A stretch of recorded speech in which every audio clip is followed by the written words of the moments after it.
ഇന്ന് രാവിലെ വണ്ടി കൊണ്ടുവന്ന് വിളക്കാറായിട്ട് കാപ്പി പിടിക്കാനായിട്ട് കയറി പോവുമായിരുന്നു. അപ്പോഴത്തേക്ക് നമ്മളെ കൺട്രാക്ക് പയ്യൻ ബാക്ക് സീറ്റിൽ കിടക്കുകയായിരുന്നു. അപ്പോഴത്തേക്ക് കാപ്പി പിടിക്കാനായിട്ട് കടയിലോട്ട് കയറാൻ നേരത്ത് ഈ പയ്യനെ വന്ന് വിളിച്ചിറക്കിയിട്ടായിരുന്നു അടി തുടങ്ങിയത്. അപ്പോഴത്തേക്കാണ് നമ്മളെല്ലാവരും കൂടെ ഓടി വന്നപ്പോഴത്തേക്കാണ് അവർ അടി നിർത്തിയിട്ട് പെട്ടെന്ന് വണ്ടി കയറി പോകുന്ന സാഹചര്യം ഉണ്ട്. തലയ്ക്ക് 2 റബ്ബറും കമ്പ് വെച്ചായിരുന്നു തലയ്ക്ക് അടിച്ചത്. പിന്നെ മറ്റേ 2 പേര് അല്ലാതെ കൈക്കും കാലിലും എല്ലാം കൂടെ കൂട്ടി പിടിച്ചുള്ള അടിയായിരുന്നു. ഞാൻ വണ്ടിയുടെ സ്റ്റാഫാണ്, അജ്മി ബസ്സിലെ സ്റ്റാഫാണ്.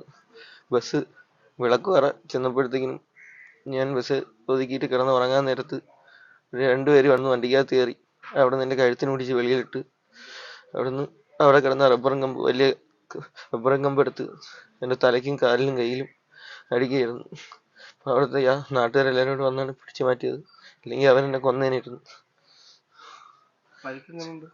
പരിക്ക് 2 കൈയിലും 2 കാലിലും തല പൊട്ടലുണ്ട്.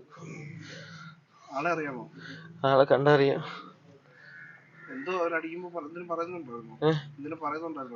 എന്റെ കൊച്ചിനെ കിട്ടിയോളാം നിനക്ക് പ്രേമിക്കാനെന്ന് പറഞ്ഞിട്ട് അവരടിച്ച്. ആ ഉണ്ട്. അത് വേറൊരു പെങ്കൊച്ചുണ്ട്. എനിക്കും ഇഷ്ടം അവൾക്കും ഇഷ്ടമാണ്.